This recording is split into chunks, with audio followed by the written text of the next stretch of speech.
अच्छे से मिक्स करते रहिए ताकि सारे मसाले इसमें जज़ब हो जाएं। और इसको रख दीजिए आप 2 घंटे के लिए।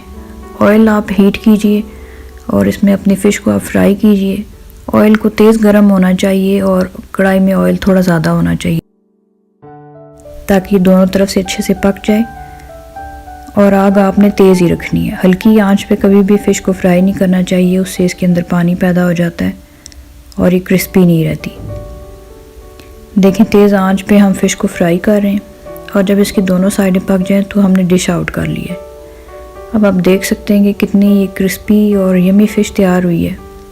आप इस पे चाट मसाला डालें, लेमन डालें और इसको केचप या चटनी के साथ आप खाइए या बॉयल्ड राइस के साथ खाइए या नान के साथ खाइए, जैसे आप पसंद करते हैं और आपकी फैमिली उस तरह एंजॉय कीजिए। आज की रेसिपी इतनी ही थी। हमारे साथ रहने के लिए बहुत शुक्रिया।